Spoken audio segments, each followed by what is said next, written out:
रहन की पाप ही परपाक जाते धर्म तो सक जाते।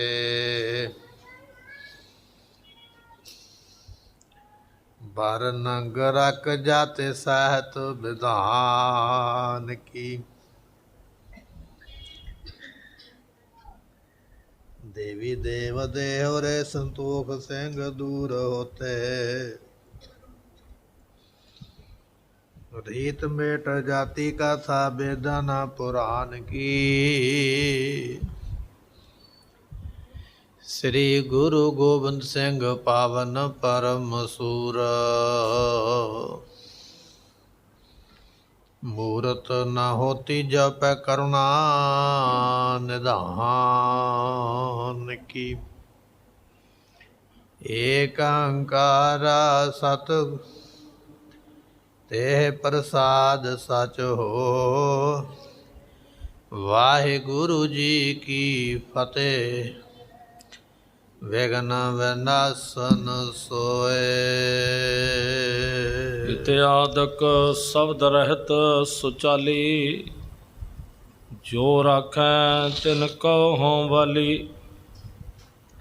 एम सतगुर निज सिख समझावे। अपर रहत सो बहुर बतावे। वाहिगुरु जी का खालसा वाहिगुरु जी की फतेह। ਸਾਹਿਬ ਸਤਿਗੁਰੂ ਸ੍ਰੀ ਗੁਰੂ ਗੋਬਿੰਦ ਸਿੰਘ ਮਹਾਰਾਜ ਜੀਆਂ ਦਾ ਇਤਿਹਾਸ ਸਰਵਨ ਕਰਨ ਵਾਸਤੇ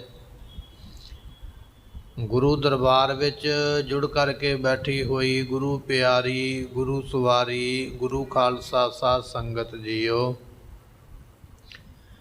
ਧੰਨ ਗੁਰੂ ਗੋਬਿੰਦ ਸਿੰਘ ਮਹਾਰਾਜ ਜੀਆਂ ਨੇ ਪੰਜ ਪਿਆਰੇ ਸਾਹਿਬਾਨ ਨੂੰ ਅੰਮ੍ਰਿਤ ਦੀ ਦਾਤ ਬਖਸ਼ਿਸ਼ ਕੀਤੀ ਹੈ। ਅੰਮ੍ਰਿਤ ਦੀ ਦਾਤ ਦੇ ਨਾਲ ਨਾਲ ਮਹਾਰਾਜ ਜੀਆਂ ਨੇ ਰਹਿਤ ਮਰਿਆਦਾ ਜੋ ਹੈ ਖਾਲਸੇ ਦੀ, ਜਿਵੇਂ ਕਿ ਰਹਿਤਨਾਮੇ ਨੇ ਉਹ ਆਪਾਂ ਸਰਵਨ ਕੀਤੇ। ਤਨਖਾਹਨਾਮਾ ਭਾਈ ਨੰਦ ਲਾਲ ਜੀਆਂ ਦਾ ਆਪਾਂ ਸਰਵਨ ਕੀਤਾ। ਹੋਰ ਵੀ ਕਈ ਬਚਨ ਮਹਾਰਾਜ ਜੀਆਂ ਨੇ ਰਹਿਤ ਬਹਿਤ ਵਿੱਚ ਦੱਸੇ, ਜੋ ਆਪਾਂ ਪਿਛਲੇ ਕਈ ਦਿਨਾਂ ਤੋਂ ਲਗਾਤਾਰ ਬੜੀ ਬਰੀਕੀ ਦੇ ਵਿੱਚ ਇਹ ਮਰਿਆਦਾ ਸਰਵਨ ਕੀਤੀ ਹੈ।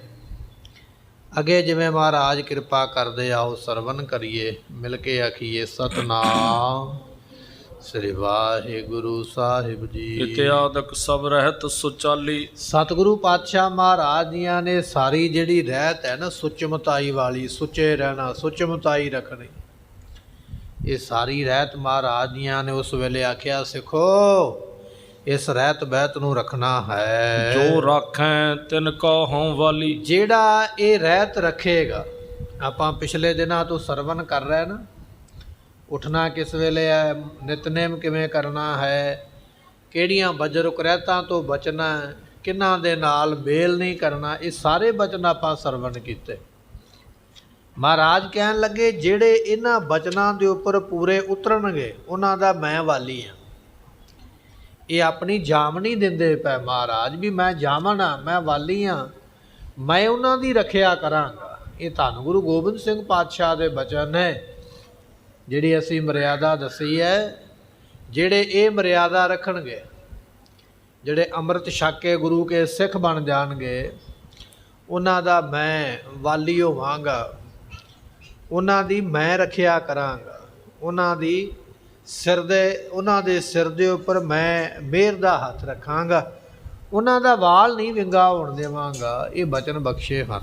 ਐਮ ਸਤਿਗੁਰ ਨਿਜ ਸਿੱਖ ਸਮਝਾਵੇ। ਇਸ ਤਰ੍ਹਾਂ ਉਹਨਾਂ ਪੰਜਾਂ ਸਿੰਘ ਸਾਹਿਬਾਨਾਂ ਨੂੰ ਮਰਿਆਦਾ ਦੱਸੀ ਹੈ।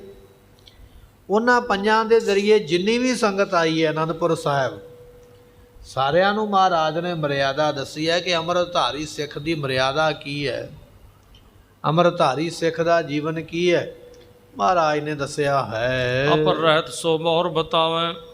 ਸਤਿਗੁਰਾਂ ਨੇ ਗੁਰਮੁਖੋ ਮਰਿਆਦਾ ਹੋਰ ਵੀ ਦੱਸੀ ਹੈ, ਪਰ ਜਿਹੜੀ ਬਾਕੀ ਮਰਿਆਦਾ ਹੈ ਨਾ ਉਹ ਆਪਾਂ ਅੱਗੇ ਜਾ ਕੇ ਸਰਵਨ ਕਰਾਂਗੇ। ਕਿਤੇ ਫਿਰ ਕੋਈ ਘਟਨਾ ਵਾਪਰੇਗੀ ਉਦੋਂ ਮਹਾਰਾਜ ਉੱਥੇ ਫਿਰ ਦੱਸਣਗੇ ਮਰਿਆਦਾ। ਜਿਵੇਂ 101 ਅਰਦਾਸ ਦਾ ਬਚਨ ਹੈ ਨਾ, ਉਹ ਵੀ ਅੱਗੇ ਜਾ ਕੇ ਆਉਣਾ। ਕੁਝ ਮਰਿਆਦਾ ਮਹਾਰਾਜ ਹੁਣ ਅਗਾਂਹ ਜਾ ਕੇ ਦੱਸਣਗੇ। ਇੱਥੋਂ ਇਤਿਹਾਸ ਸ਼ੁਰੂ ਹੋਣ ਲੱਗਾ। ਕਹਿਣ ਲੱਗੇ ਆਓ ਤੁਹਾਨੂੰ ਕੁਝ ਇਤਿਹਾਸ ਸਰਵਣ ਕਰਵਾਈਏ। ਗੁਰੂ ਗੋਬਿੰਦ ਸਿੰਘ ਪਾਤਸ਼ਾਹ ਨੇ ਅੰਮ੍ਰਿਤ ਛਕਾਉਣ ਤੋਂ ਮਗਰੋਂ ਬਾਅਦ ਵਿੱਚ ਕੀ ਕੀਤਾ, ਜਿਹੜੀ ਬਾਕੀ ਮਰਿਆਦਾ ਰਹਿ ਗਈ ਹੈ ਉਹ ਆਪਾਂ ਅੱਗੇ ਫਿਰ ਕਿਸੇ ਦਿਨ ਜਾ ਕੇ ਸਰਵਣ ਕਰਾਂਗੇ।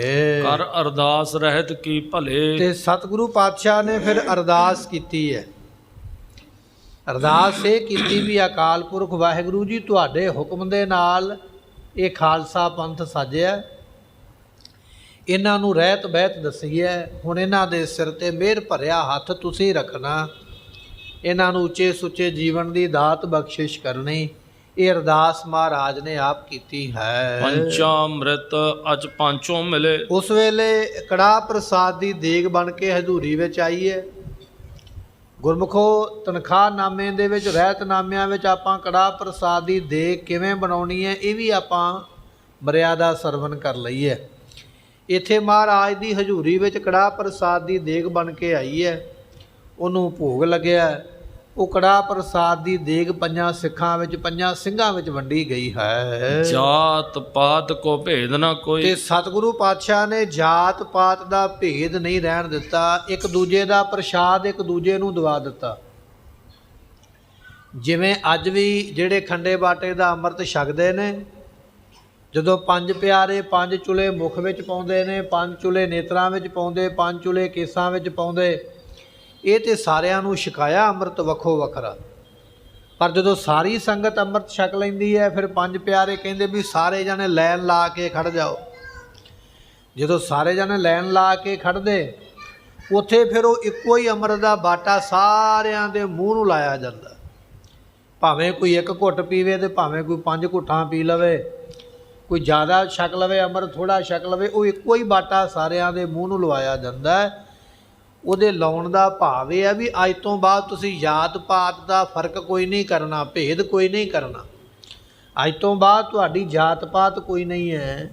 ਤੁਹਾਡੀ ਜਾਤ ਪਾਤ ਮਾਨ ਹੰਕਾਰ ਸਭ ਮਿਟ ਗਿਆ, ਤੁਸੀਂ ਬਰਾਬਰ ਹੋ। ਕੋਈ ਛੂਤ ਛਾਤ ਨਹੀਂ ਰਹਿ ਗਈ ਤੁਹਾਡੇ ਵਿੱਚ। ਉਹ ਬਾਟਾ ਗੁਰਮੁਖੋ ਤਾਂ ਸਾਂਝਾ ਕੀਤਾ ਜਾਂਦਾ ਹੈ, ਭਾਵੇਂ ਕੋਈ ਉਸ ਕਤਾਰ ਦੇ ਵਿੱਚ ਬ੍ਰਾਹਮਣ ਖਲੋਤਾ ਹੈ, ਭਾਵੇਂ ਕੋਈ ਖੱਤਰੀ ਖਲੋਤਾ ਹੈ, ਇਸੇ ਤਰ੍ਹਾਂ ਭਾਵੇਂ ਕੋਈ ਸ਼ੂਦਰ ਖਲੋਤਾ ਤੇ ਭਾਵੇਂ ਵੈਸ ਖੜਾ ਹੋਇਆ ਹੈ। ਜਿਹੜੇ ਉਸ ਲਾਈਨ ਵਿੱਚ ਖੜੇ ਨੇ ਉਹਨਾਂ ਸਾਰਿਆਂ ਦੇ ਮੂੰਹ ਨੂੰ ਇੱਕੋ ਬਾਟਾ ਹੀ ਲੱਗਦਾ ਹੈ। ਉਹਦੇ ਲਾਉਣ ਦਾ ਮਤਲਬ ਵੀ ਇਹੋ ਹੀ ਹੁੰਦਾ ਹੈ ਵੀ ਅੱਜ ਤੋਂ ਬਾਅਦ ਕੋਈ ਖੱਤਰੀ ਨਹੀਂ ਰਹਿ ਗਿਆ, ਕੋਈ ਬ੍ਰਾਹਮਣ ਨਹੀਂ ਰਹਿ ਗਿਆ, ਕੋਈ ਸ਼ੂਦਰ ਨਹੀਂ ਰਹਿ ਗਿਆ। ਹੁਣ ਤੁਸੀਂ ਬਣ ਗਏ ਹੋ ਗੁਰੂ ਕਾ ਖਾਲਸਾ। ਤਾਂ ਕਰਕੇ ਉਹ ਬਾਟਾ ਲਵਾਇਆ ਜਾਂਦਾ ਹੈ। ਇੱਥੇ ਮਹਾਰਾਜ ਦੀਆਂ ਨੇ ਪੰਜਾਂ ਸਿੱਖਾਂ ਨੂੰ ਬਾਟਾ ਲਵਾ ਕੇ ਉਹਨਾਂ ਦੀ ਜਾਤ ਪਾਤ ਦਾ ਭੇਦ ਦੂਰ ਕੀਤਾ ਹੈ। ਚਾਰ ਵਰਨ ਅਚਵੈ ਇੱਕ ਹੋਈ। ਤੇ ਸਤਿਗੁਰਾਂ ਨੇ ਬਚਨ ਕੀਤਾ ਵੀ ਚਾਰੇ ਵਰਨ ਜਿਹੜੇ ਨੇ ਨਾ ਉਹ ਅੱਜ ਤੋਂ ਇੱਕ ਹੋ ਗਏ ਨੇ। ਖੱਤਰੀ, ਬ੍ਰਾਹਮਣ, ਸ਼ੂਦਰ ਤੇ ਵੈਸ਼, ਇਹ ਚਾਰ ਵਰਨ ਹੈ। ਬਾਕੀ ਧਰਮਾਂ ਵਿੱਚ ਵੰਡੀ ਹੈ। ਸਤਿਗੁਰਾਂ ਨੇ ਵੰਡੀ ਇਹ ਵੰਡ, ਇਹ ਵਰਨ ਵੰਡ ਮੁਕਾ ਹੀ ਦਿੱਤੀ। ਕਹਿਣ ਲੱਗੇ ਨਹੀਂ, ਸਾਡੇ ਘਰ ਦੇ ਵਿੱਚ, ਗੁਰੂ ਨਾਨਕ ਦੇ ਘਰ ਦੇ ਵਿੱਚ ਕੋਈ ਖੱਤਰੀ ਹੈ, ਕੋਈ ਬ੍ਰਾਹਮਣ, ਸ਼ੂਦਰ, ਵੈਸ ਜਿਹੜਾ ਵੀ ਹੈ, ਅੱਜ ਤੋਂ ਬਾਅਦ ਉਹ ਖਾਲਸਾ ਹੈ। ਅੱਜ ਤੋਂ ਬਾਅਦ ਇਹ ਨਹੀਂ ਪੁੱਛਿਆ ਜਾਵੇਗਾ ਵੀ ਤੂੰ ਕਿਹੜੀ ਜਾਤ ਨਾਲ ਸੰਬੰਧ ਰੱਖਦਾ। ਨਹੀਂ, ਸਾਰਿਆਂ ਦੀ ਜਾਤ ਪਾਤ ਮਿਟਾ ਦਿੱਤੀ ਹੈ, ਤੁਹਾਨੂੰ ਇੱਕੋ ਬਣਾ ਦਿੱਤਾ ਹੈ ਖਾਲਸਾ। ਸਤਿਗੁਰੂ ਇੱਥੇ ਬਚਨ ਬਖਸ਼ਿਸ਼ ਕਰ ਰਿਹਾ। ਕਹਿਣ ਲੱਗੇ ਚਾਰ ਵਰਨ ਇੱਕ ਅਚਵਹਿ ਇੱਕ ਹੋਈ। ਅੱਜ ਤੋਂ ਸਾਰੇ ਜਾਤਾਂ ਪਾਤਾਂ ਇੱਕ ਹੋ ਗਈਆਂ। ਇੱਕ ਭਾਂਡੇ ਵਿੱਚ ਤੁਸੀਂ ਭੋਜਨ ਛਕ ਸਕਦੇ ਹੋ। ਮਤ ਉੱਚੀ ਰੱਖੋ ਮਨ ਨੀਵਾਂ। ਸਤਿਗੁਰਾਂ ਨੇ ਅਗਲਾ ਬਚਨ ਕੀਤਾ, ਸਿੱਖਾਂ ਨੇ ਆਪਣੀ ਮੱਤ ਹਮੇਸ਼ਾ ਉੱਚੀ ਰੱਖਣੀ ਹੈ। ਵੈਸੇ ਵੀ ਅਕਾਲ ਪੁਰਖ ਨੇ ਸਾਡਾ ਸਰੀਰ ਬਣਾਇਆ ਨਾ ਗੁਰਮੁਖੋ, ਸਰੀਰ ਦੇ ਉੱਪਰ ਸਤਿਗੁਰਾਂ ਨੇ ਸਭ ਤੋਂ ਉੱਚਾ ਸਿਰ ਲਾਇਆ ਤੇ ਸਿਰ ਦੇ ਉੱਪਰਲੇ ਬੰਨੇ ਸਭ ਤੋਂ ਜਾ ਕੇ ਦਿਮਾਗ ਲਾਇਆ, ਉਹਦੇ ਵਿੱਚ ਮੱਤ ਪਾਈ ਹੈ। ਅਕਾਲ ਪੁਰਖ ਨੇ ਵੀ ਸਾਡੇ ਸਰੀਰ ਦੇ ਸਭ ਤੋਂ ਉੱਪਰਲੇ ਹਿੱਸੇ ਵਿੱਚ ਮੱਤ ਨੂੰ ਉੱਚਾ ਰੱਖਿਆ। ਉੱਚਾ ਰੱਖਣ ਦਾ ਭਾਵ ਇਹ ਹੈ ਵੀ ਮੱਤ ਵਿੱਚ ਵਿਵੇਕ ਰੱਖਣਾ, ਚੰਗੇ ਮਾੜੇ ਦੀ ਪਰਖ ਰੱਖਣੀ ਹੈ, ਸੋਝੀ ਰੱਖਣੀ, ਗਿਆਨ ਰੱਖਣਾ। ਔਰ ਧੰਨ ਦਸਵੇਂ ਪਾਤਸ਼ਾਹ ਨੇ ਵੀ ਇਹੋ ਬਚਨ ਆਖਿਆ। ਕਹਿਣ ਲੱਗੇ ਸਿੱਖੋ, ਆਪਣੀ ਮੱਤ ਵਿੱਚ ਵਿਵੇਕ ਰੱਖਣਾ। ਵਿਵੇਕ ਤੋਂ ਭਾਵ ਕਿ ਗਿਆਨ ਰੱਖਣਾ, ਚੰਗੇ ਮਾੜੇ ਦੀ ਸਮਝ ਰੱਖਣੀ ਹੈ, ਨਫੇ ਨੁਕਸਾਨ ਦਾ ਪਤਾ ਹੋਵੇ, ਪੁੰਨ ਪਾਪ ਦਾ ਪਤਾ ਹੋਵੇ, ਦਇਆ ਧਰਮ ਦਾ ਤੁਹਾਨੂੰ ਪਤਾ ਹੋਵੇ। ਇਹ ਨਹੀਂ ਵੀ ਜਿਵੇਂ ਕਿਸੇ ਨੇ ਕੰਨੋਂ ਫੜਿਆ ਜਿੱਧਰ ਨੂੰ ਮਰਜ਼ੀ ਕੋਈ ਲੈ ਗਿਆ, ਅਸੀਂ ਵੀ ਉਹਦੇ ਮਗਰ ਹੀ ਚੱਲ ਪਏ, ਮੁੜ ਕੇ ਆਖਿਆ ਮੈਨੂੰ ਤੇ ਪਤਾ ਹੀ ਨਹੀਂ ਲੱਗਾ। ਨਹੀਂ, ਇਹ ਬਚਨ ਨਹੀਂ ਹੈ। ਤੁਸੀਂ ਆਪਣਾ ਮਨ ਨੀਵਾਂ ਰੱਖਣਾ ਔਰ ਆਪਣੀ ਮੱਤ ਉੱਚੀ ਰੱਖਣੀ ਹੈ। ਆਪਾਂ ਅਰਦਾਸ ਵਿੱਚ ਵੀ ਬਚਨ ਕਰਦੇ ਹਾਂ, ਸਿੱਖਾਂ ਦਾ ਮਨ ਨੀਵਾਂ ਮੱਤ ਉੱਚੀ, ਮੱਤ ਪੱਤ ਦੇ ਰਾਖੇ ਆਪ ਅਕਾਲ ਪੁਰਖ ਵਾਹਿਗੁਰੂ। ਉਹ ਪਰਮਾਤਮਾ ਮੱਤ ਦਾ ਵੀ ਰਾਖਾ ਆਪ ਹੀ ਹੈ, ਇੱਜ਼ਤ ਦਾ ਰਾਖਾ ਵੀ ਆਪ ਹੀ ਹੈ। ਸਤਿਗੁਰੂ ਪਾਤਸ਼ਾਹ ਕਹਿਣ ਲੱਗੇ, ਸਿੱਖੋ ਮੱਤ ਉੱਚੀ ਰੱਖਣੀ ਹੈ ਅਤੇ ਮਨ ਹਮੇਸ਼ਾ ਨੀਵਾਂ ਰੱਖਣਾ ਹੈ। ਮਨ ਨੂੰ ਕਦੇ ਉੱਚਾ ਨਹੀਂ ਉੱਠਣ ਦੇਣਾ, ਮੱਤ ਨੂੰ ਕਦੇ ਨੀਵਾਂ ਨਹੀਂ ਪੈਣ ਦੇਣਾ। ਪਰ ਗੁਰਮੁਖੋ ਅੱਜ ਦਾ ਸਮਾਂ ਇਹੋ ਜਿਹਾ ਉਲਟਾ ਕੰਮ ਚੱਲ ਪਿਆ। ਮੱਤ ਨੀਵੀਂ ਹੁੰਦੀ ਜਾਂਦੀ ਹੈ, ਅਕਲ ਥੱਲੇ ਨੂੰ ਤੁਰੀ ਜਾਂਦੀ ਹੈ ਅਤੇ ਮਾਨ ਉੱਪਰ ਨੂੰ ਚੜ੍ਹਦਾ ਆਉਂਦਾ। ਪਰ ਸਤਿਗੁਰਾਂ ਨੇ ਆਖਿਆ ਨਹੀਂ, ਮੇਰੇ ਸਿੱਖ ਦਾ ਮਨ ਜਿਹੜਾ ਉਹ ਨੀਵਾਂ ਹੀ ਰਹੇਗਾ। ਕਬੀਰ ਸਭ ਤੇ ਹਮ ਬੁਰੇ, ਹਮ ਤਾਜ ਭਲੋ ਸਭ ਕੋਏ। ਇਹ ਹੈ ਮਨ ਨੀਵਾਂ। ਮਹਾਰਾਜ ਜੀਆਂ ਨੇ ਬਚਨ ਬਖਸ਼ਿਸ਼ ਕੀਤੇ, ਕਹਿਣ ਲੱਗੇ, ਨੀਚੀ ਹੂੰ ਅਤ ਨੀਚ, ਨਾਨਕ ਤਿਨ ਕੈ ਸੰਗ ਸਾਥ ਵੱਡਿਆ ਸਿਉ ਕਿਆ ਰੀਸ। ਵੱਖ ਵੱਖ ਗੁਰਬਾਣੀ ਵਿੱਚ ਬਚਨ ਆਏ ਥਾਵਾਂ ਥਾਵਾਂ ਤੇ, ਇਹ ਸਮਝਾਉਣ ਵਾਸਤੇ ਵੀ ਮਨ ਵਿੱਚ ਹੰਕਾਰ ਨਾ ਆਵੇ ਵੀ ਮੇਰੇ ਵਰਗਾ ਕੋਈ ਨਹੀਂ ਹੈ। ਮਨ ਰੱਖਣਾ ਨੀਵਾਂ, ਮੱਤ ਰੱਖਣੀ ਉੱਚੀ, ਇਨਸਾਫ ਵਾਲੀ, ਦਇਆ ਵਾਲੀ, ਧਰਮ ਵਾਲੀ। ਮੱਤ ਨੂੰ ਸ਼ੁਭ ਰੱਖਣਾ ਹੈ। ਸਿਮਰੋ ਵਾਹਿਗੁਰੂ ਸੁਖ ਸੀਵਾ। ਇੱਕ ਬਚਨ ਮਹਾਰਾਜ ਨੇ ਸਾਨੂੰ ਸਮਝਾਇਆ ਹੈ, ਆਪਾਂ ਉਹ ਸਾਰਿਆਂ ਨੇ ਪੱਲੇ ਬੰਨ੍ਹਣਾ। ਹਰ ਵੇਲੇ ਵਾਹਿਗੁਰੂ ਮੰਤਰ ਦਾ ਸਿਮਰਨ ਕਰਨਾ, ਹਰ ਵੇਲੇ। ਭਾਵੇਂ ਤੂੰ ਸਫ਼ਰ 'ਤੇ ਤੁਰਿਆ ਜਾਂਦਾ, ਭਾਵੇਂ ਤੂੰ ਮੰਜੇ 'ਤੇ ਬੈਠਾ ਹੋਇਆ, ਭਾਵੇਂ ਤੂੰ ਖੇਤੀ ਕਰਦਾ ਪਿਆ, ਭਾਵੇਂ ਵਪਾਰ ਕਰਦਾ ਪਿਆ, ਤੇਰੇ ਚੇਤੇ ਵਿੱਚੋਂ ਪਰਮਾਤਮਾ ਦਾ ਨਾਮ ਨਹੀਂ ਭੁੱਲਣਾ ਚਾਹੀਦਾ। ਹਰ ਵੇਲੇ ਵਾਹਿਗੁਰੂ ਮੰਤਰ ਦਾ ਜਾਪ ਰੱਖਣਾ। ਇਹ ਗੁਰੂ ਗੋਬਿੰਦ ਸਿੰਘ ਪਾਤਸ਼ਾਹ ਦਾ ਬਚਨ ਹੈ ਸਿੱਖ ਵਾਸਤੇ ਕਿ ਹਰ ਵੇਲੇ ਵਾਹਿਗੁਰੂ ਚੇਤੇ ਰੱਖਣਾ ਹੈ। ਹੋਰ ਮੜੀ ਅਰ ਪੰਥ ਅਨੇਕਾਂ। ਅੱਗੇ ਮਹਾਰਾਜ ਨੇ ਜਿਹੜਾ ਇਹ ਗੱਲ ਆਖੀ ਹੈ ਨਾ ਵੀ ਮੱਤ ਉੱਚੀ ਰੱਖਣੀ ਹੈ, ਉਹਦਾ ਭਾਵ ਕੀ ਹੈ? ਉਹਦਾ ਭਾਵ ਇਹ ਹੈ, ਗੌਰ ਕਹਿੰਦੇ ਨੇ ਗੁਰਮੁਖੋ, ਜਿਹੜੀਆਂ ਕਬਰਾਂ ਨੇ ਜਿੱਥੇ ਮੁਰਦੇ ਦੱਬੇ ਜਾਂਦੇ ਨੇ, ਕਬਰਸਤਾਨ ਜਿਹਨੂੰ ਕਿਹਾ ਜਾਂਦਾ, ਕੁਝ ਲੋਕ ਉਹਨਾਂ ਦੀ ਪੂਜਾ ਕਰਦੇ ਨੇ। ਮੁਸਲਮਾਨ ਤੇ ਨਹੀਂ ਕਰਦੇ, ਪਰ ਸਾਡੇ ਵਿੱਚ ਕੁਝ ਐਸੇ ਨੇ ਜਿਹੜੇ ਮਰਿਆਂ ਦੀ ਪੂਜਾ ਵੀ ਕਰਦੇ। ਦੁਆਬੇ ਦੇ ਵਿੱਚ ਜਠੇਰਿਆਂ ਦੇ ਬਣੇ ਹੋਏ ਨੇ, ਵੱਖਰੇ ਵੱਖਰੇ ਬੁੱਗੇ ਬਣਾਏ ਹੋਏ ਉਹਨਾਂ ਨੇ। ਦੁਆਬੇ ਦੇ ਵਿੱਚ ਜਠੇਰਿਆਂ ਦੀ ਪੂਜਾ, ਕਈਆਂ ਥਾਵਾਂ 'ਤੇ ਕਬਰਾਂ ਦੀ ਪੂਜਾ ਕੀਤੀ ਜਾਂਦੀ ਹੈ, ਮੜੀ ਦੀ ਪੂਜਾ ਕੀਤੀ ਜਾਂਦੀ ਹੈ, ਕਬਰਸਤਾਨ ਦੀ ਪੂਜਾ ਹੁੰਦੀ ਹੈ। ਸਤਿਗੁਰੂ ਕਹਿਣ ਲੱਗੇ, ਮੱਤ ਉੱਚੀ ਇਹ ਰੱਖਣੀ ਹੈ ਵੀ ਕਦੇ ਵੀ ਮੜੀ ਨੂੰ ਨਹੀਂ ਮੰਨਣਾ, ਗੌਰ ਨੂੰ ਨਹੀਂ ਮੰਨਣਾ ਜਿੱਥੇ ਮੁਰਦੇ ਨੂੰ ਦਫਨਾਇਆ ਗਿਆ। ਇਸੇ ਤਰ੍ਹਾਂ ਮੜੀ ਉਹ ਹੈ ਜਿਹੜੀ ਕਿਸੇ ਦੇ ਵਿਸ਼ੇਸ਼ ਨਾਮ 'ਤੇ ਬਣਾ ਕੇ ਤੇ ਸਾਰਿਆਂ ਵੱਲੋਂ ਪੂਜੀ ਜਾਵੇ, ਉਹ ਮੜੀ ਦੀ ਪੂਜਾ ਵੀ ਨਹੀਂ ਕਰਨੀ ਹੈ। ਤੇ ਸਤਿਗੁਰੂ ਪਾਤਸ਼ਾਹ ਕਹਿਣ ਲੱਗੇ, ਇਹਦੇ ਤੋਂ ਬਿਨਾਂ ਪੰਥ ਅਨੇਕਾਂ। ਇਹ 'ਤੇ ਦੋ ਹੀ ਗੱਲਾਂ ਦਾ ਵਰਣਨ ਹੈ ਵੀ ਮੁਸਲਮਾਨ ਦੀ ਕਬਰ ਜਾਂ ਮੁਰਦੇ ਦੀ ਮੜੀ ਨਹੀਂ ਮੰਨਣੀ ਹੈ। ਇਹਦੇ ਤੋਂ ਬਿਨਾਂ ਹੋਰ ਵੀ ਕਈ ਤੁਹਾਨੂੰ ਮਿਲਣਗੇ ਜ਼ਿੰਦਗੀ ਦੇ ਵਿੱਚ। ਆਓ ਗੁੱਗੇ ਦੀ ਪੂਜਾ ਕਰੋ, ਆਓ ਸੱਪ ਨੂੰ ਦੁੱਧ ਪਿਲਾ ਕੇ ਜਾਓ, ਆਓ ਗਾਂ ਨੂੰ ਪੇੜਾ ਚਾਰ ਕੇ ਜਾਓ, ਆਓ ਕੀੜਿਆਂ ਦੇ ਭੌਣ 'ਤੇ ਆਟਾ ਪਾਓ ਆ ਕੇ, ਇੱਥੇ ਚਾਦਰ ਚੜ੍ਹਾ ਕੇ ਜਾਓਗੇ, ਇੱਥੇ ਆਹ ਕਰਮ ਕਰਕੇ ਜਾਓਗੇ। ਬੜੇ ਮਿਲਣਗੇ ਤੁਹਾਨੂੰ ਜ਼ਿੰਦਗੀ ਦੇ ਵਿੱਚ ਐਸੇ ਲੋਕ।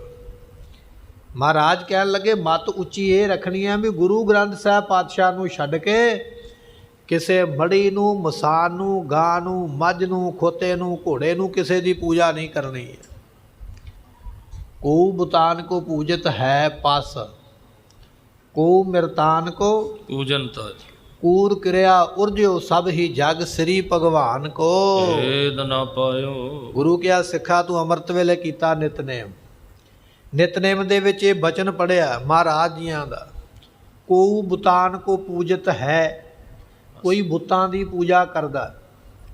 ਕੋ ਬੁਤਾਨ ਕੋ ਪੂਜਤ ਹੈ ਪਸ, ਪਸ ਤੋਂ ਭਾਵ ਪਸ਼ੂ, ਕੋਈ ਪਸ਼ੂ ਦੀ ਪੂਜਾ ਕਰਦਾ।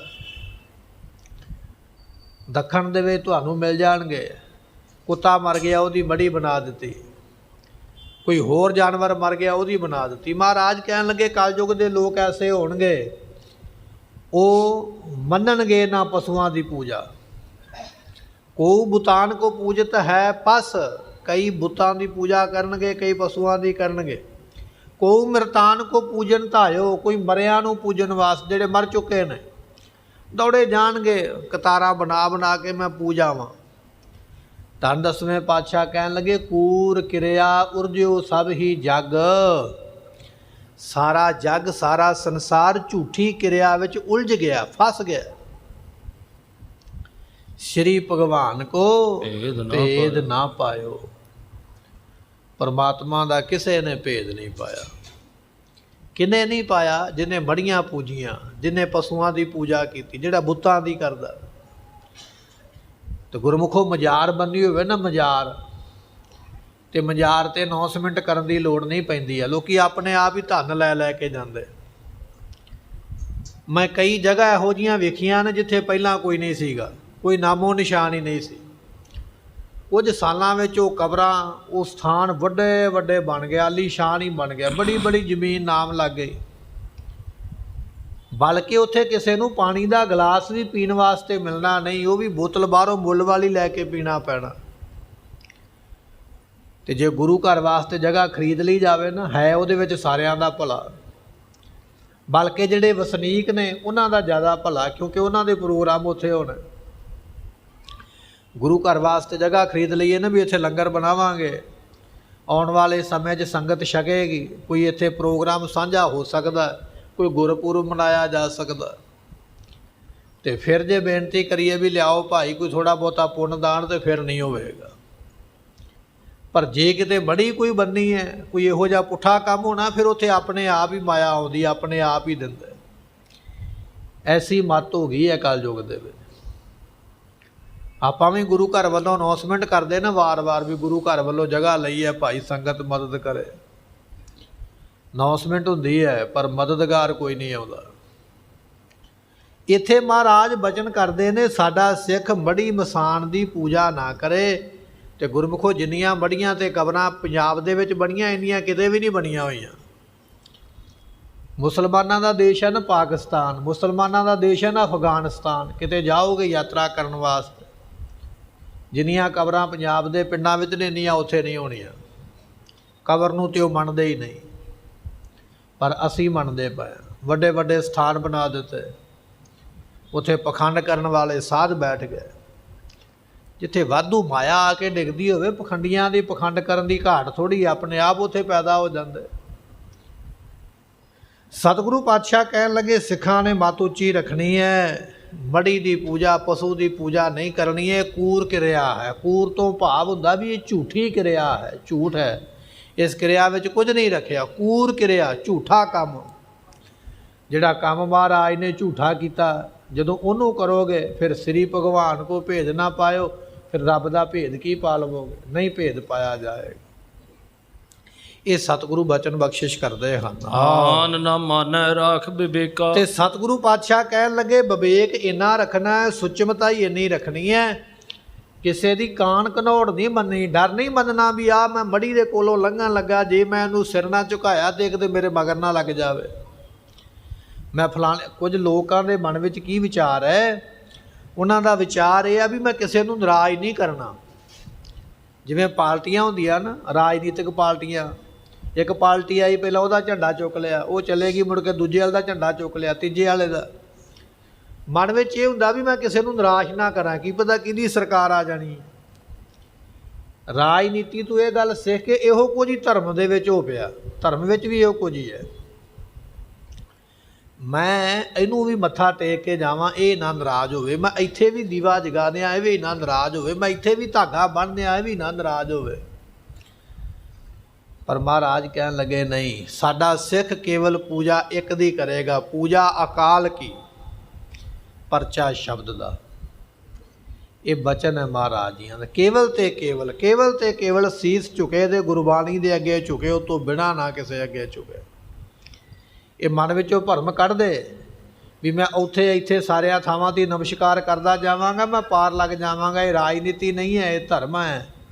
ਧਰਮ ਦੇ ਵਿੱਚ ਪਾਰ ਉਹਨੇ ਲੰਘਣਾ ਜਿਹੜਾ ਇੱਕ ਪਾਸੇ ਖਲੋਤਾ। ਦੋ ਚਾਰ ਪਾਸੇ ਖੜਨ ਵਾਲੇ ਦਾ ਬੇੜਾ ਪਾਰ ਨਹੀਂ ਹੋਣਾ।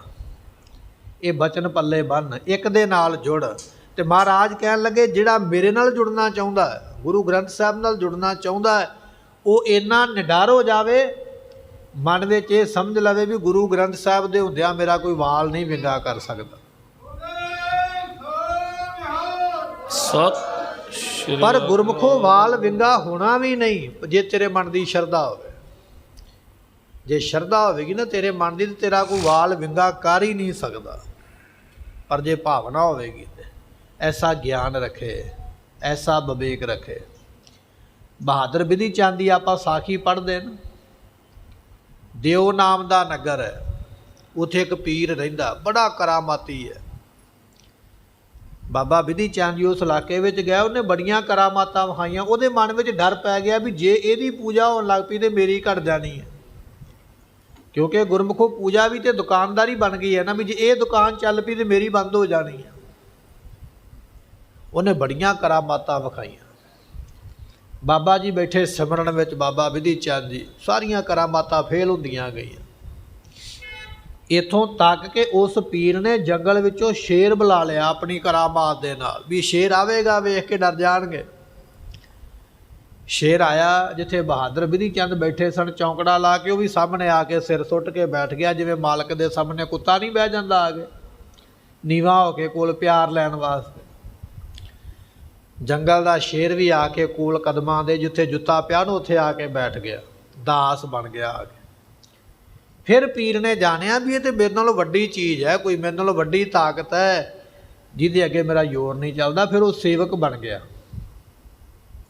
ਤੇ ਬਾਬਾ ਜੀ ਨੂੰ ਬੇਨਤੀ ਕੀਤੀ, ਕਹਿਣ ਲੱਗੇ ਬਾਬਾ ਜੀ ਜਦੋਂ ਸੱਚਖੰਡ ਜਾਣ ਲੱਗੋਗੇ ਮੈਨੂੰ ਵੀ ਨਾਲ ਹੀ ਸੱਚਖੰਡ ਲੈ ਕੇ ਚੱਲਿਓ। ਇੱਕ ਵਾਰੀ ਆਖੀਏ ਸਤਨਾਮ ਸ਼੍ਰੀ ਵਾਹਿਗੁਰੂ। ਬਾਬਾ ਬਿਧੀ ਚੰਦ ਜੀ ਜਦੋਂ ਸੱਚਖੰਡ ਨੂੰ ਜਾਓਗੇ ਮੈਨੂੰ ਵੀ ਨਾਲ ਹੀ ਲੈ ਕੇ ਜਾਇਓ। ਤੇ ਬਾਬਾ ਜੀਆਂ ਨੇ ਬਚਨ ਦਿੱਤਾ, ਕਹਿਣ ਲੱਗੇ ਠੀਕ ਹੈ ਤੈਨੂੰ ਵੀ ਨਾਲ ਲੈ ਕੇ ਜਾਵਾਂਗੇ। ਮੰਨੈ ਤਰੈ, ਮਿਲ ਕੇ ਆਖੀਏ ਮੰਨੈ ਤਰੈ ਤਾਰੇ ਗੁਰਸਿੱਖ। ਗੁਰੂ ਕੇ ਸਿੱਖ ਦੀ ਇੰਨੀ ਤਾਕਤ ਹੈ, ਆਪ ਵੀ ਤਰਦਾ ਹੈ, ਜਿਹੜਾ ਕਵੇ ਵੀ ਨਾਲ ਲੈ ਚੱਲ ਉਹਨੂੰ ਵੀ ਨਾਲ ਹੀ ਲੈ ਜਾਂਦਾ, ਉਹਨੂੰ ਵੀ ਤਾਰ ਲੈਂਦਾ, ਇੰਨੀ ਤਾਕਤ ਹੈ। ਇੱਥੇ ਮਹਾਰਾਜ ਦਾ ਬਚਨ ਹੈ, ਮੇਰਾ ਸਿੱਖ ਕਿਸੇ ਦਾ ਡਰ ਨਾ ਮੰਨੇ, ਤਗੜਾ ਹੋ ਕੇ ਰਵੇ, ਮੈਂ ਉਹਦੀ ਪਿੱਠ ਨਹੀਂ ਲੱਗਣ ਦਿਆਂਗਾ। ਜਿਵੇਂ ਬਹਾਦਰ ਬਿਧੀ ਚੰਦ ਦੀ ਨਹੀਂ ਲੱਗਣ ਦਿੱਤੀ, ਸਗੋਂ ਉਹ ਪੀਰ ਸੇਵਕ ਬਣ ਗਿਆ। ਇਹ ਸਾਰੀ ਸ੍ਰਿਸ਼ਟੀ ਤੇਰੀ ਸੇਵਾ ਵਿੱਚ ਲੱਗ ਜਾਏਗੀ ਜੇ ਤੂੰ ਗੁਰੂ ਦੇ ਬਚਨ ਦੇ ਉੱਪਰ ਚੱਲਣਾ ਕਰੇਗਾ। ਕਬਿਤ ਵਾਹਿਗੁਰੂ ਜੀ ਕਾ ਭਇਓ ਖਾਲਸਾ ਸੋ ਨਿਕਾਇਤ। ਸਤਿਗੁਰੂ ਪਾਤਸ਼ਾਹ ਕਹਿਣ ਲੱਗੇ ਖਾਲਸਾ ਜੀ ਅੱਜ ਤੋਂ ਤੁਸੀਂ ਸਿੱਧੇ ਪਰਮੇਸ਼ਰ ਨਾਲ ਜੁੜ ਗਏ ਜੇ, ਮੇਰੀ ਵਿਚੋਲਗੀ ਦੀ ਵੀ ਲੋੜ ਨਹੀਂ ਹੈ। ਨਿੱਕਾ ਮੋਟਾ ਵੀ ਕੋਈ ਏਜੰਟ ਮਿਲ ਜਾਵੇ ਨਾ ਸਾਨੂੰ, ਉਹਦਾ ਸਾਡਾ ਕੋਈ ਫਾਈਲ ਭਰ ਦੇਵੇ, ਕਾਗਜ਼ ਬਣਾ ਦੇਵੇ, ਕੋਈ ਫਾਈਲ ਲਾਉਣੀ ਹੋਵੇ, ਉਹ ਵੀ ਵਿੱਚ ਆਪਣੀ ਲੱਤ ਫਸਾ ਕੇ ਰੱਖਦਾ ਉਹਨਾਂ ਚਿਰ ਜਿੰਨਾ ਚਿਰ ਉਹਨੂੰ ਵਿੱਚੋਂ ਦਸ਼ਨਾ ਮਿਲ ਨਹੀਂ ਜਾਂਦੀ ਹੈ। ਉਹ ਆਪਣਾ ਵਿੱਚ ਹਿੱਸਾ ਰੱਖਦਾ ਹੈ। ਜੇ ਕੋਈ ਪ੍ਰਾਪਰਟੀ ਡੀਲਰ ਮਿਲ ਜਾਵੇ ਸੌਦਾ ਕਰਾਉਣ ਵਾਲਾ, ਦੋਨੇ ਪਾਰਟੀਆਂ ਦੀ ਰਜਾਮੰਦੀ ਹੋ ਗਈ ਹੈ, ਸੌਦਾ ਤੈਅ ਹੋ ਗਿਆ ਹੈ, ਪਰ ਉਹਨਾਂ ਚਿਰ ਉਹ ਡੀਲਰ ਆਪਣੀ ਲੱਤ ਪਰੇ ਨਹੀਂ ਕਰਦਾ ਜਿੰਨਾ ਚਿਰ ਆਪਣਾ ਹਿੱਸਾ ਨਹੀਂ ਲੈ ਲੈਂਦਾ। ਨਿੱਕਾ ਮੋਟਾ ਵੀ ਕੰਮ ਕਰਨਾ ਉਹਦੇ ਵਿੱਚ ਵੀ ਹਿੱਸੇਦਾਰੀ ਹੈ ਦੁਨੀਆ ਦੀ।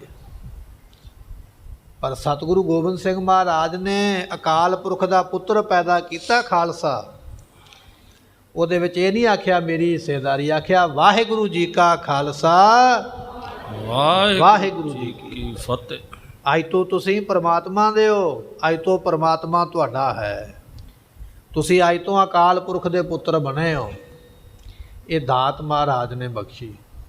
ਪ੍ਰਗਟਿਓ ਖਾਲਸਾ ਪਰਮਾਤਮ ਕੀ ਮੌਜ। ਤੁਸੀਂ ਉਹਦੀ ਮੌਜ ਨਾਲ, ਮੌਜ ਤੋਂ ਭਾਵ ਵੀ ਉਹਦੀ ਮਰਜ਼ੀ ਨਾਲ ਪੈਦਾ ਹੋਏ ਜੇ। ਤੇ ਜਿਹਨੂੰ ਪਰਮਾਤਮਾ ਨੇ ਪੈਦਾ ਕੀਤਾ ਹੋਵੇ ਉਹ ਵੀ ਆਪਣੀ ਮਰਜ਼ੀ ਨਾਲ ਕੀਤਾ ਹੋਵੇ, ਉਹਨੂੰ ਮਿਟਾ ਕੋਈ ਨਹੀਂ ਸਕਦਾ। ਇਸ ਪੰਥ ਨੂੰ ਮਿਟਾਉਣ ਵਾਲੇ ਹੋਏ ਬੜੇ ਦੁਨੀਆ ਦੇ ਵਿੱਚ, ਜ਼ਕਰੀਆ ਖਾਨ ਵਰਗੇ, ਮੀਰ ਮੰਨੂ ਵਰਗੇ, ਸੂਬਾ ਸਰਹੰਦ ਵਰਗੇ। ਮਿਟਾਉਣ ਵਾਲੇ ਆਪ ਮਿਟ ਗਏ, ਪਰ ਜਿਹਨੂੰ ਮਿਟਾਉਂਦੇ ਰਹੇ ਉਹ ਪੰਥ ਹਾਲੇ ਵੀ ਮਹਾਰਾਜ ਦਾ ਚੱਲਦਾ ਪਿਆ, ਔਰ ਇਹ ਪੰਥ ਇਸੇ ਤਰ੍ਹਾਂ ਚੱਲਦਾ ਵੀ ਰਹਿਣਾ ਹੈ। ਬੜੇ ਬੜੇ ਯਤਨ ਆਏ, ਤੁਰਮ ਖਾਨ ਯਤਨ ਕਰਦੇ ਰਹੇ, ਪਰ ਯਤਨ ਕਿਸੇ ਦਾ ਸਫਲਾ ਨਹੀਂ ਹੋਣਾ, ਕਿਉਂਕਿ ਇਹ ਪੰਥ ਅਕਾਲ ਪੁਰਖ ਦਾ ਹੈ। ਸਤਿਗੁਰੂ ਬਚਨ ਕਰਦੇ ਕਹਿਣ ਲੱਗੇ ਵਾਹਿਗੁਰੂ ਜੀ ਕਾ ਖਾਲਸਾ ਸੋ ਨਿਕਾ ਅਤ। ਗੁਰੂ ਖਾਲਸਾ ਜੀ ਤੁਸੀਂ ਅਕਾਲ ਪੁਰਖ ਦੇ ਹੋ, ਅਤੇ ਤੁਸੀਂ ਬਹੁਤ ਚੰਗਿਆਂ ਭਾਗਾਂ ਵਾਲੇ ਹੋ ਜੋ ਤੁਹਾਨੂੰ ਇਹ ਦਾਤ ਪ੍ਰਾਪਤ ਹੋਈ ਹੈ। ਵਾਹਿਗੁਰੂ ਜੀ ਕੀ ਮਿਲ ਫਤਿਹ ਸੋ ਬੁਲਾਈ ਤੇ ਹੈ। ਵਾਹਿਗੁਰੂ ਜੀ ਦੀ ਫਤਿਹ ਹੈ, ਵਾਹਿਗੁਰੂ ਜੀ ਦੀ ਫਤਿਹ ਹੁਣ ਹੈ, ਪਹਿਲਾਂ ਸੀ ਤੇ ਆਉਣ ਵਾਲੇ ਸਮੇਂ ਦੇ ਵਿੱਚ ਵੀ ਵਾਹਿਗੁਰੂ ਜੀ ਕੀ ਫਤਿਹ ਰਵੇਗੀ ਰਵੇਗੀ, ਉਹਨੂੰ ਮਿਟਾ ਕੋਈ ਨਹੀਂ ਸਕਦਾ।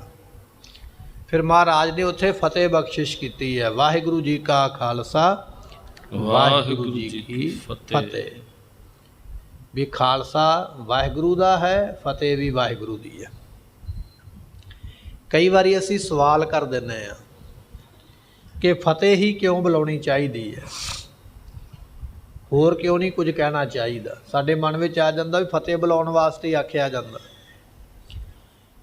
ਮਹਾਰਾਜ ਜੀ ਨੇ ਆਖਿਆ ਸਾਸ ਸਾਸ ਸਿਮਰੋ ਗੋਬਿੰਦ, ਮਿਲ ਕੇ ਆਖੀਏ ਸਾਸ ਸਾਸ ਸਿਮਰੋ ਗੋਬਿੰਦ। ਹਰੇਕ ਸਾਹ ਦੇ ਨਾਲ ਨਾਮ ਜਪ। ਪਰ ਸਾਡੇ ਕੋਲ ਹਜੇ ਇੰਨਾ ਪ੍ਰੋਗਰਾਮ ਬਣਿਆ ਨਹੀਂ, ਅਜੇ ਇੱਥੋਂ ਤੱਕ ਅਸੀਂ ਪਹੁੰਚੇ ਨਹੀਂ ਵੀ ਹਰੇਕ ਸਾਹ ਨਾਲ ਜਪੀਏ। ਫਿਰ ਸਾਡਿਆਂ ਸਤਿਗੁਰਾਂ ਨੇ ਇਹ ਦਾਤ ਬਖਸ਼ੀ, ਕਹਿਣ ਲੱਗੇ ਜਦੋਂ ਤੂੰ ਫਤਿਹ ਬੁਲਾਵੇਂਗਾ, ਜਿਹੜਾ ਸਵਾਸ ਸਵਾਸ ਤੈਨੂੰ ਨਾਮ ਜਪਣ ਵਾਸਤੇ ਆਖਿਆ ਉਹ ਨਾਮ 2 ਵਾਰੀ ਤੇਰੇ ਮੂੰਹ ਵਿੱਚੋਂ ਨਿਕਲੇਗਾ, ਤੇ ਜਿਹੜਾ ਅਗਲੇ ਪਾਸੇ ਹੈ 2 ਵਾਰੀ ਉਹਦੇ ਮੂੰਹ ਚੋਂ ਨਿਕਲੇਗਾ। ਵਾਹਿਗੁਰੂ ਜੀ ਕਾ ਖਾਲਸਾ ਵਾਹਿਗੁਰੂ ਜੀ ਕੀ ਫਤਿਹ। 2 ਵਾਰੀ ਮੇਰੇ ਮੂੰਹ ਚੋਂ ਨਿਕਲਿਆ, 2 ਵਾਰੀ ਤੁਹਾਡੇ ਮੂੰਹ ਚੋਂ ਨਿਕਲਿਆ, ਤੇ ਜਿੰਨਿਆਂ ਦੇ ਮੂੰਹ ਵਿੱਚੋਂ ਨਿਕਲੇਗਾ ਉਹਨਿਆਂ ਨੂੰ 2 ਨਾਲ ਗੁਣਾ ਕਰ ਦਿਓ। ਤੇ ਕਿੰਨੀ ਵਾਰੀ ਨਾਮ ਹੋ ਗਿਆ? ਮੰਨ ਲਓ ਜ਼ਿਆਦੇ ਨਹੀਂ, 2 ਹੀ ਬੰਦੇ ਖਲੋਤੇ ਨੇ, ਇੱਕ ਨੇ ਫਤਿਹ ਬੁਲਾਈ ਹੈ, ਦੂਜੇ ਨੇ ਵੀ ਫਤਿਹ ਬੁਲਾਈ ਹੈ। ਪਹਿਲੇ ਦੇ ਮੂੰਹ ਵਿੱਚੋਂ 2 ਵਾਰੀ ਨਾਮ ਨਿਕਲਿਆ, ਦੂਜੇ ਦੇ ਮੂੰਹ ਵਿੱਚੋਂ 2 ਵਾਰੀ ਨਾਮ ਨਿਕਲਿਆ, 4 ਵਾਰੀ ਨਾਮ ਜਪਿਆ ਗਿਆ। ਤੇ 4 ਵਾਰੀ ਨਾਮ ਦੋਨਾਂ ਦੇ ਕੰਨਾਂ ਵਿੱਚ ਪੈ ਗਿਆ। 4 ਵਾਰੀ ਜਪਿਆ ਵੀ ਗਿਆ, 4 ਵਾਰੀ ਸੁਣਿਆ ਵੀ ਗਿਆ। ਕਿੰਨੀ ਵਾਰੀ ਹੋ ਗਿਆ? 8 ਵਾਰੀ ਹੋ ਗਿਆ। ਫਤਿਹ ਤੇ ਆਪਾਂ 1 ਵਾਰੀ ਬੁਲਾਈ ਹੈ, ਪਰ 1 ਵਾਰੀ ਫਤਿਹ ਦੇ ਵਿੱਚ 8 ਵਾਰੀ ਨਾਮ ਜਪਿਆ ਗਿਆ। ਤੇ ਗੁਰੂ ਕਿਰਪਾ ਕਰੇ ਜੇ ਇਹੋ ਜਿਹੇ ਸਾਨੂੰ 10-15 ਕਿਤੇ ਜੀਵ ਰੋਜ਼ ਮਿਲਦੇ ਹੋਣ ਦਿਹਾੜੀ ਵਿੱਚ, ਇੰਨਿਆਂ ਹੁਣ ਤੇ ਆਪਾਂ ਮਿਲਦੇ ਹੀ ਹਾਂ। 10-15 ਨਾਲ ਸਾਡਾ ਮਿਲਣਾ ਵਰਤਣਾ ਹੁੰਦਾ ਹੀ ਹੈ, ਤੇ 10-15 ਨਾਲ ਜਦੋਂ ਅਸੀਂ ਫਤਿਹ ਬੁਲਾਵਾਂਗੇ ਤੇ ਉਹਨੂੰ 8 ਦੇ ਨਾਲ ਗੁਣਾ ਕਰੀਏ ਤਾਂ ਕਿੰਨੀ ਵਾਰੀ ਨਾਮ ਹੋਵੇਗਾ ਮੂੰਹੋਂ ਨਿਕਲਣ ਵਾਲਾ।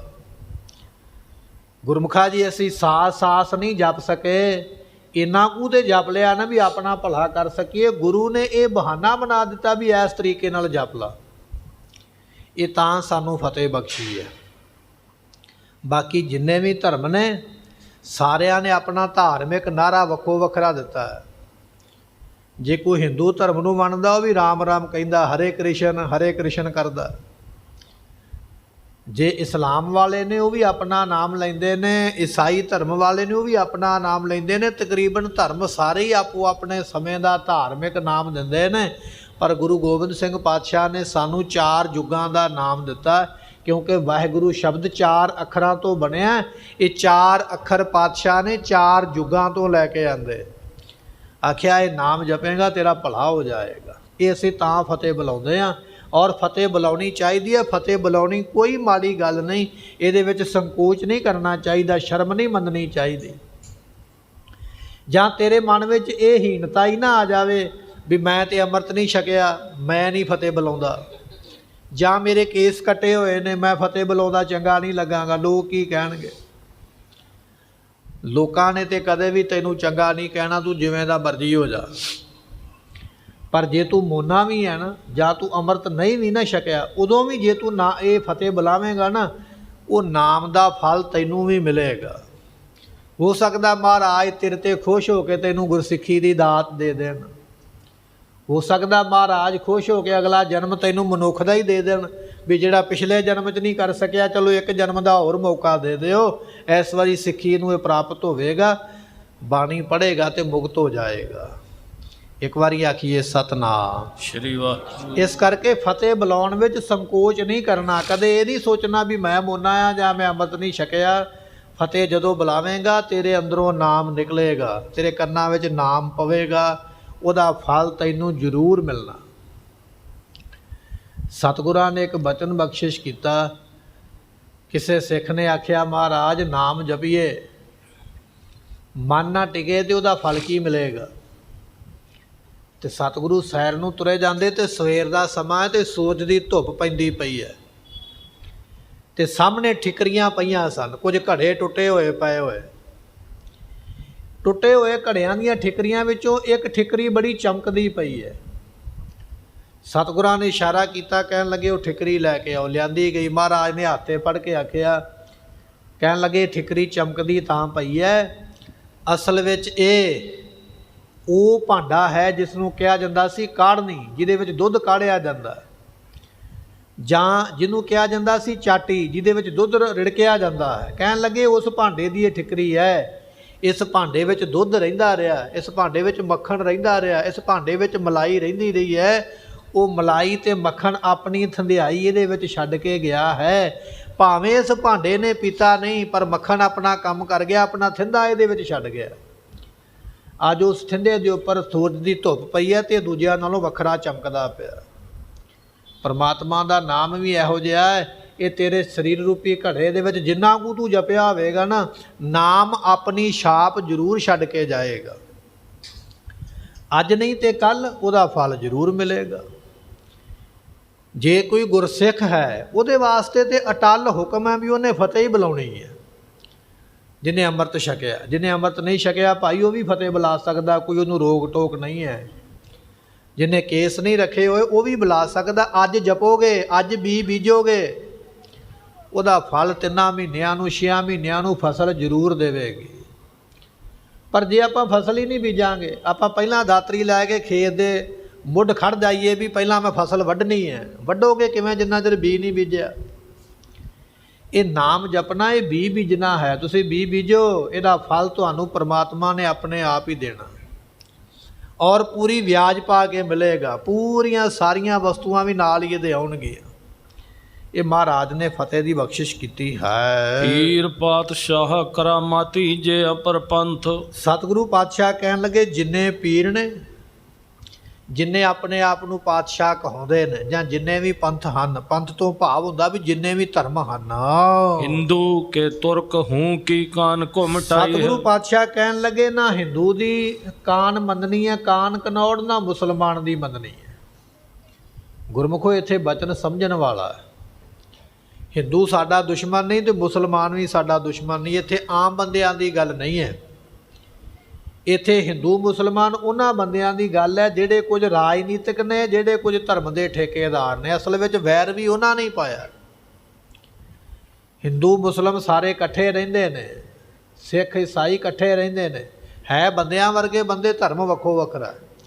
ਪਰ ਇੱਕ ਦੂਜੇ ਨਾਲ ਨਫ਼ਰਤ ਕਿਹਨੇ ਫੈਲਾਈ ਹੈ? ਜਾਂ ਤੇ ਲੀਡਰਾਂ ਨੇ ਫੈਲਾਈ ਹੈ ਵੋਟਾਂ ਵਾਸਤੇ, ਵੀ ਹਿੰਦੂਆਂ ਨੂੰ ਕਹਿਤਾ ਵੀ ਮੁਸਲਮਾਨ ਤੁਹਾਨੂੰ ਇਸ ਤਰ੍ਹਾਂ ਕਰ ਦੇਣਗੇ, ਮੈਨੂੰ ਵੋਟਾਂ ਪਾਓ ਮੈਂ ਬਚਾਵਾਂਗਾ। ਮੁਸਲਮਾਨਾਂ ਨੂੰ ਆਖਿਆ ਤੁਸੀਂ ਪਾਓ, ਤੁਹਾਨੂੰ ਹਿੰਦੂ ਇਹ ਕਰ ਦੇਣਗੇ, ਮੈਂ ਬਚਾਵਾਂਗਾ। ਸਿੱਖਾਂ ਨੂੰ ਆਖਿਆ ਤੁਸੀਂ ਵੋਟਾਂ ਪਾਓ, ਮੈਂ 84 ਦਾ ਇਨਸਾਫ ਲੈ ਕੇ ਦੇਵਾਂਗਾ। ਜਾਂ ਤੇ ਧਾਰਮਿਕ, ਜਾਂ ਤੇ ਜਿਹੜੇ ਰਾਜਨੀਤਿਕ ਲੀਡਰ ਨੇ ਲੋਕਾਂ ਵਿੱਚ, ਉਹਨਾਂ ਨੇ ਫਰਕ ਪਾਇਆ, ਜਾਂ ਜਿਹੜੇ ਧਰਮ ਦੇ ਜਥੇਦਾਰ ਨੇ, ਧਰਮ ਦੇ ਮੋਢੀ ਨੇ, ਧਰਮ ਦੇ ਪੈਰੋਕਾਰ ਕਹਿੰਦੇ ਨੇ, ਭਾਵੇਂ ਉਹ ਬ੍ਰਾਹਮਣ ਹੈ, ਭਾਵੇਂ ਉਹ ਕਾਜੀ ਹੈ, ਭਾਵੇਂ ਉਹ ਜਥੇਦਾਰ ਹੈ, ਜਾਂ ਫਰਕ ਪਾਇਆ ਕੌਮਾਂ ਵਿੱਚ ਇਹਨਾਂ ਨੇ ਪਾਇਆ। ਇੱਕ ਦੂਜੇ ਨੂੰ ਲੜਾ ਕੇ, ਇੱਕ ਦੂਜੇ ਦੇ ਵਿਰੁੱਧ ਚੁੱਕ ਚੁਕਾ ਕੇ, ਕੋਈ ਆਖਦਾ ਸ਼ਰ੍ਹਾ ਹੈ, ਕੋਈ ਆਖਦਾ ਹੈ ਰਾਮ ਦੀ ਬਾਤ ਹੈ, ਕੋਈ ਆਖਦਾ ਹੈ ਫਲਾਣੇ ਦੀ ਬਾਤ ਹੈ। ਇੱਥੇ ਮਹਾਰਾਜ ਨੇ ਉਹਨਾਂ ਦਾ ਬਚਨ ਕੀਤਾ ਹੈ ਜਿਹੜੇ ਧਰਮ ਦਾ ਆਸਰਾ ਚੁੱਕ ਕੇ ਦੂਜੇ ਨੂੰ ਦਬਾਉਂਦੇ ਨੇ। ਮਹਾਰਾਜ ਕਹਿਣ ਲੱਗੇ, ਜਿਹੜਾ ਧਰਮ ਦੀ ਆੜ ਲੈ ਕੇ ਆਵੇਗਾ ਨਾ ਵੀ ਮੈਂ ਹਿੰਦੂ ਹਾਂ, ਮੈਂ ਹਿੰਦੂ ਧਰਮ ਨੂੰ ਵਧਾਉਣਾ, ਮੈਂ ਮੁਸਲਮਾਨ ਧਰਮ ਨੂੰ ਵਧਾਉਣਾ, ਜਿਹੜਾ ਐਸਾ ਤੁਹਾਨੂੰ ਆ ਕੇ ਦਬਾਏਗਾ ਉਹਦੀ ਕਾਨ ਕਨੌੜ ਨਹੀਂ ਮੰਨਣੀ। ਉਹਦੇ ਵੱਲੋਂ ਰੱਖਿਆ ਕਰਨ ਵਾਸਤੇ ਅਸੀਂ ਖੁਦ ਬੈਠੇ ਹੋਏ ਹਾਂ, ਅਸੀਂ ਤੁਹਾਡੀ ਰੱਖਿਆ ਕਰਾਂਗੇ। ਜਬ ਇਹ ਗਹਿ ਵਿਪਰਨ ਕੀ ਰੀਤ, ਜਬ ਲਗ ਖਾਲਸਾ ਰਹਿ ਨਿਆਰਾ, ਤਬ ਲਗ ਤੇਜ ਦੇਹੋਂ ਮੈਂ ਸਾਰ। ਸਤਿਗੁਰੂ ਕਹਿਣ ਲੱਗੇ, ਜਿੰਨਾ ਚਿਰ ਨਿਆਰੇ ਰਹੋਗੇ ਨਾ, ਆਪਣੇ ਤਿਆਰ ਪਹਿਰੇ ਵਿੱਚ ਰਹੋਗੇ, ਉਹਨਾਂ ਚਿਰ ਮੈਂ ਤੁਹਾਡੇ ਸਿਰ ਤੇ ਖਲੋਤਾ, ਸਿਰ ਉੱਪਰ ਠਾਡਾ ਗੁਰਸੂਰਾ। ਤੇ ਜਦੋਂ ਮਹਾਰਾਜ ਨੇ ਆਖਿਆ ਵੀ ਤੁਸੀਂ ਢਿੱਲੇ ਪਹਿਰੇ 'ਚ ਜਾਓਗੇ, ਫਿਰ ਅਸੀਂ ਤੁਹਾਡਾ ਭਰੋਸਾ ਵੀ ਨਹੀਂ ਕਰਾਂਗੇ। ਇੱਥੇ ਮਹਾਰਾਜ ਕਹਿ ਰਹੇ ਨੇ, ਕਹਿਣ ਲੱਗੇ ਧਰਮ ਦੀ ਗੱਲ ਕਰਨ ਵਾਲੇ, ਧਰਮ ਦੀ ਬੰਦਿਸ਼ ਪਾਉਣ ਵਾਲੇ, ਧਰਮ ਦੇ ਨਾਂ 'ਤੇ ਲੁੱਟਣ ਵਾਲੇ, ਧਰਮ ਦੇ ਨਾਂ 'ਤੇ ਦਬਾਉਣ ਵਾਲੇ, ਭਾਵੇਂ ਉਹ ਸਿੱਖ ਨੇ, ਭਾਵੇਂ ਹਿੰਦੂ ਨੇ, ਭਾਵੇਂ ਈਸਾਈ ਨੇ, ਭਾਵੇਂ ਮੁਸਲਮਾਨ ਨੇ, ਕਿਸੇ ਦੀ ਪਰਵਾਹ ਨਹੀਂ ਕਰਨੀ ਹੈ। ਕੋਈ ਤੁਹਾਨੂੰ ਦਬਾ ਨਹੀਂ ਸਕੇਗਾ। ਸਦਾ ਅੰਗ ਸੰਗੇ ਮੈਂ ਸਦਾ ਹੀ ਤੁਹਾਡੇ ਅੰਗ ਸੰਗ ਰਹਿਣਾ ਹੈ। ਤੀਸਰਾ ਮਜ਼ਹਬ ਜਗ ਦੇਖ ਕੇ ਅਜਬ ਮਹਾ। ਇਹ ਤੀਸਰਾ ਮਜ਼ਹਬ, ਤੀਸਰਾ ਧਰਮ ਮਹਾਰਾਜ ਨੇ ਚਲਾਇਆ। ਤੀਜਾ ਧਰਮ ਅੱਜ ਹਿੰਦੁਸਤਾਨ ਦੀ ਧਰਤੀ ਤੇ ਸ਼ੁਰੂ ਹੋਇਆ। ਗਜਬ ਤੋਂ ਭਾਵ ਵੀ ਹੈਰਾਨ ਕਰਨ ਵਾਲਾ ਇੰਨਾ ਸੋਹਣਾ ਪੰਥ ਚਲਾਇਆ ਮਹਾਰਾਜ ਨੇ, ਇਹਦੇ ਵਰਗਾ ਪੰਥ ਕੋਈ ਦੁਨੀਆ ਵਿੱਚ ਹੈ ਹੀ ਨਹੀਂ। ਮੁਸਲਮਾਨ ਨੂੰ ਵੀ ਮੁਸਲਮਾਨ ਬਣਨ ਵਾਸਤੇ ਮੁੱਛਾਂ ਕੱਟਣੀਆਂ ਪੈਂਦੀਆਂ, ਸੁੰਨਤ ਕਰਨੀ ਪੈਂਦੀ ਹੈ, ਆਪਣੇ ਆਪ ਨੂੰ ਘਟਾਉਣਾ ਪੈਂਦਾ ਹੈ, ਘੱਟ ਕਰਕੇ ਫਿਰ ਉਹ ਮੁਸਲਮਾਨ ਬਣਦਾ। ਹਿੰਦੂ ਨੂੰ ਵੀ ਹਿੰਦੂ ਬਣਨ ਵਾਸਤੇ ਬੁੱਧੀ ਰੱਖਣੀ ਪੈਂਦੀ ਹੈ, ਸਿਰ ਦੇ ਵਾਲ ਕਟਾਉਣੇ ਪੈਂਦੇ। ਪਰ ਸਿੱਖ ਨੂੰ ਕੁਝ ਕਟਾਉਣਾ ਨਹੀਂ ਪੈਂਦਾ, ਜੋ ਕੁਝ ਪਰਮਾਤਮਾ ਨੇ ਦਿੱਤਾ ਬਸ ਉਹੀ ਸਾਂਭਣਾ ਤੇ ਸਿੱਖ ਬਣ ਜਾਂਦਾ। ਇਹੋ ਜਿਹਾ ਧਰਮ ਪਹਿਲਾਂ ਕੋਈ ਨਹੀਂ ਚੱਲਿਆ। ਜਿੰਨੇ ਧਰਮ ਨੇ ਉਹਦੇ ਵਿੱਚ ਦੁਨੀਆ ਤੇ ਆ ਕੇ ਜਾਂ ਘਾਟਾ ਜਾਂ ਵਾਧਾ ਕਰਨਾ ਪੈਂਦਾ ਹੈ। ਇੱਕ ਸਿੱਖ ਇਹੋ ਜਿਹਾ ਜਿਹਨੂੰ ਦੁਨੀਆ ਤੇ ਆ ਕੇ ਨਾ ਘਾਟਾ ਨਾ ਵਾਧਾ ਕਰਨਾ ਪੈਣਾ।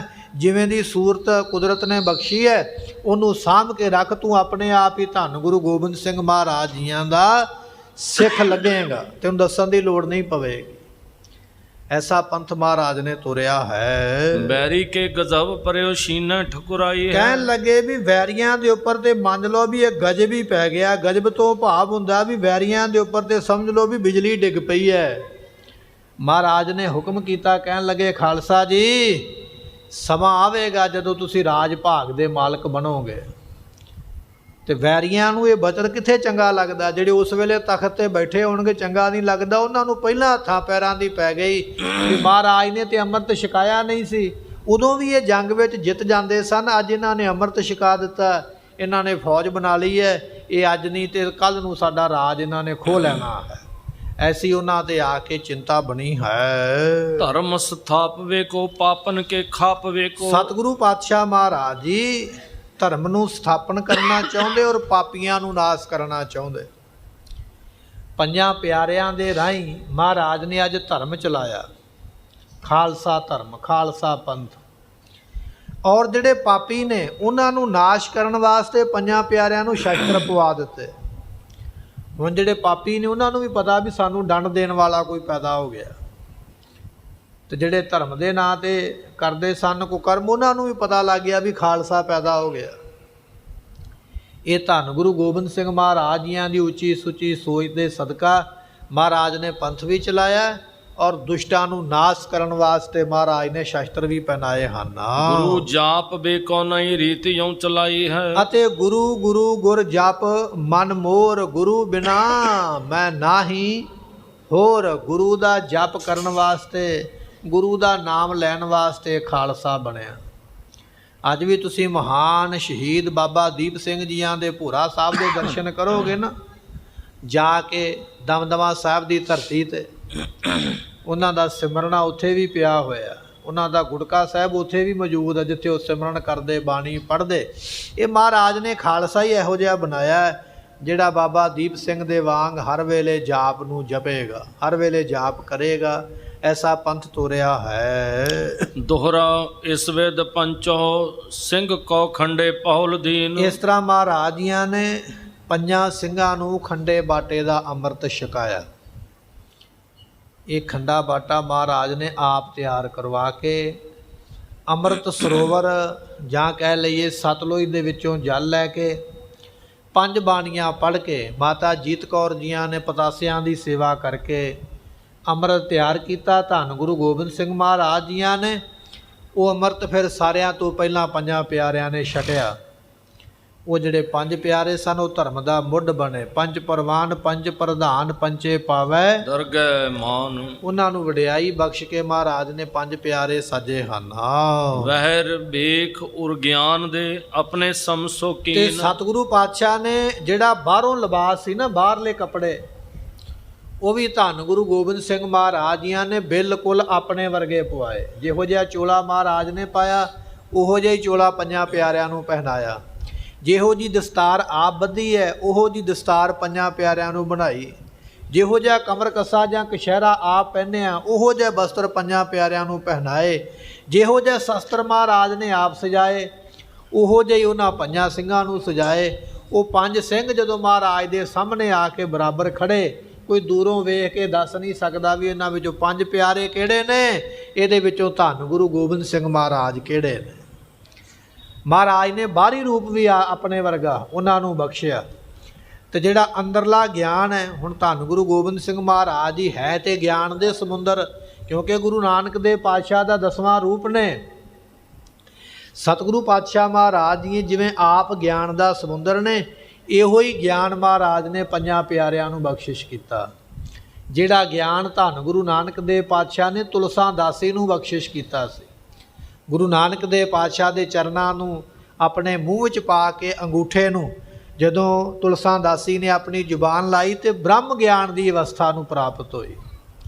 ਜਿਹੜਾ ਗਿਆਨ ਗੁਰੂ ਹਰਿਕ੍ਰਿਸ਼ਨ ਪਾਤਸ਼ਾਹ ਜੀਆਂ ਨੇ ਛੱਜੂ ਝੀਵਰ ਨੂੰ ਬਖਸ਼ਿਆ, ਗੀਤਾ ਦੇ ਅਰਥ ਕਰਵਾਏ, ਉਹੀ ਗਿਆਨ ਧੰਨ ਗੁਰੂ ਗੋਬਿੰਦ ਸਿੰਘ ਮਹਾਰਾਜ ਜੀਆਂ ਨੇ 5 ਪਿਆਰਿਆਂ ਨੂੰ ਬਖਸ਼ ਕੇ ਗੁਰ ਬਿਨ ਘੋਰ ਅੰਧਾਰ ਗੁਰੂ ਬਿਨ ਸਮਝ ਨ ਆਵੈ, ਗੁਰ ਬਿਨ ਸੁਰਤ ਨ ਸਿੱਧ ਗੁਰੂ ਬਿਨ ਮੁਕਤ ਨਾ ਪਾਵੈ, ਇਹ ਦਾਤ ਦੇ ਕੇ ਆਪਣੇ ਵਰਗੇ ਹੀ ਬਣਾ ਲਿਆ।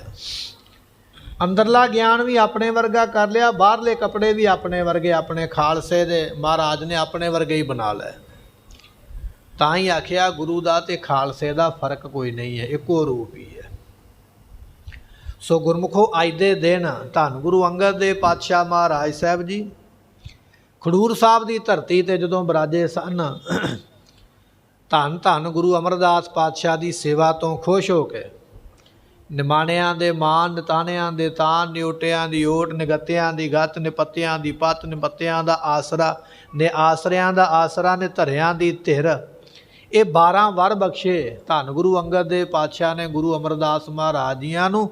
ਨਾਲ ਹੀ ਗੁਰਤਾ ਗੱਦੀ ਦੇ ਕੇ ਆਖਿਆ, ਕਹਿਣ ਲੱਗੇ, ਪੁਰਖਾ ਹੁਣ ਖਡੂਰ ਸਾਹਿਬ ਛੱਡ ਕੇ ਤੇ ਤੁਸੀਂ ਗੋਇੰਦਵਾਲ ਸਾਹਿਬ ਚਲੇ ਜਾਓ। ਧੰਨ ਗੁਰੂ ਅਮਰਦਾਸ ਪਾਤਸ਼ਾਹ ਗੋਇੰਦਵਾਲ ਚਲੇ ਗਏ ਅਤੇ ਧੰਨ ਗੁਰੂ ਅੰਗਦ ਦੇਵ ਪਾਤਸ਼ਾਹ ਇਸ ਤਰ੍ਹਾਂ ਗੁਰਤਾ ਗੱਦੀ ਦੇ ਕੇ ਆਪਣਾ 5 ਭੌਤਿਕ ਸਰੀਰ ਤਿਆਗ ਕੇ ਧੰਨ ਗੁਰੂ ਨਾਨਕ ਦੇਵ ਪਾਤਸ਼ਾਹ ਦੇ ਵਿੱਚ ਨਿਰੰਕਾਰ ਦੇ ਵਿੱਚ ਲੀਨ ਹੋ ਗਏ। ਇਹ ਅੱਜ ਦੇ ਦਿਨ ਧੰਨ ਗੁਰੂ ਅੰਗਦ ਦੇਵ ਪਾਤਸ਼ਾਹ ਨੇ ਖਡੂਰ ਸਾਹਿਬ ਦੀ ਪਵਿੱਤਰ ਧਰਤੀ ਤੇ ਆਪਣਾ 5 ਭੌਤਿਕ ਸਰੀਰ ਤਿਆਗਿਆ। ਗੁਰੂ ਅੰਗਦ ਦੇਵ ਪਾਤਸ਼ਾਹ ਦਾ ਸੰਸਕਾਰ, ਅੰਤਮ ਸੰਸਕਾਰ ਵੀ ਉੱਥੇ ਹੀ ਕੀਤਾ ਗਿਆ। ਗੁਰਦੁਆਰਾ ਸਾਹਿਬ ਦਾ ਨਾਮ ਹੈ ਗੁਰਦੁਆਰਾ ਥੜੀ ਸਾਹਿਬ, ਉਹਨੂੰ ਕਿਹਾ ਜਾਂਦਾ ਗੁਰਦੁਆਰਾ ਕਿਲ੍ਹਾ ਸਾਹਿਬ, ਉਹਨੂੰ ਕਿਹਾ ਜਾਂਦਾ ਗੁਰਦੁਆਰਾ ਦਰਬਾਰ ਸਾਹਿਬ। ਗੁਰਦੁਆਰਾ ਇੱਕੋ ਹੀ ਹੈ, ਨਾਮ ਨੇ 3 ਵੱਖੋ ਵੱਖਰੇ। ਇੱਥੇ ਮਹਾਰਾਜ ਜੀਆਂ ਦਾ ਅੰਤਮ ਸੰਸਕਾਰ ਕਰਕੇ ਮਹਾਰਾਜ ਦੇ ਫੁੱਲਾਂ ਨੂੰ ਇੱਕ ਜਗ੍ਹਾ 'ਤੇ ਇਕੱਠੇ ਕਰਕੇ ਉਹਦੇ ਉੱਪਰ ਥੜਾ ਬਣਾ ਦਿੱਤਾ ਅਤੇ ਉਹ ਥੜੇ ਨੂੰ ਬੰਦ ਕਰਕੇ ਤੇ ਸੰਗਤ ਨੂੰ ਸਮਝਾਇਆ ਵੀ ਇੱਥੇ ਮਹਾਰਾਜ ਦਾ ਅੰਤਮ ਸੰਸਕਾਰ ਹੋਇਆ ਹੈ। ਅੱਜ ਉੱਥੇ ਗੁਰੂ ਗ੍ਰੰਥ ਸਾਹਿਬ ਜੀ ਦਾ ਪ੍ਰਕਾਸ਼ ਹੈ। ਇਹ ਅੱਜ ਦੇ ਦਿਹਾੜੇ ਦਾ ਇਤਿਹਾਸ ਆਪਾਂ ਇਹ ਸਰਵਣ ਕੀਤਾ। ਹੁਣ ਮਹਾਰਾਜ ਨੇ 5 ਪਿਆਰਿਆਂ ਨੂੰ ਅੰਮ੍ਰਿਤ ਛਕਾ ਦਿੱਤਾ ਹੈ। ਹੁਣ ਗੁਰੂ ਗੋਬਿੰਦ ਸਿੰਘ ਮਹਾਰਾਜ ਜੀ 5 ਪਿਆਰਿਆਂ ਤੋਂ ਆਪ ਕਿਵੇਂ ਅੰਮ੍ਰਿਤ ਛਕਦੇ, ਉਹ ਭਜਨ ਆਪਾਂ ਸਰਵਣ ਕਰਾਂਗੇ। ਗੁਰਮੁਖੋ ਵਿਸਾਖੀ ਦਾ ਦਿਹਾੜਾ ਨੇੜੇ ਆ ਰਿਹਾ, ਸੋ ਵਿਸਾਖੀ ਨੂੰ ਮਹਾਰਾਜ ਨੇ ਅੰਮ੍ਰਿਤ ਛਕਾਇਆ ਸੀ ਔਰ ਆਪਣੀ ਇਹ ਜਿਹੜੀ ਕਥਾ ਹੈ ਉਸੇ ਦਿਹਾੜੇ ਦੇ ਸੰਬੰਧ ਵਿੱਚ ਉਸ ਦਿਨ ਦੇ ਨੇੜੇ ਪੁੱਜਦੀ ਜਾ ਰਹੀ ਹੈ। ਗੁਰੂ ਕਿਰਪਾ ਕਰੇ।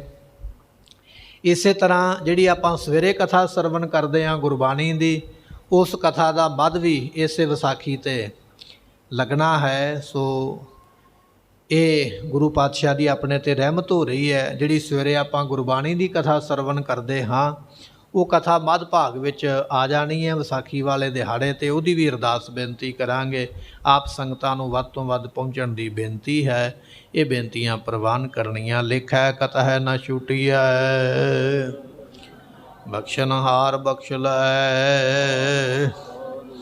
ਵਾਹਿਗੁਰੂ ਜੀ ਕਾ ਖਾਲਸਾ, ਵਾਹਿਗੁਰੂ ਜੀ ਕੀ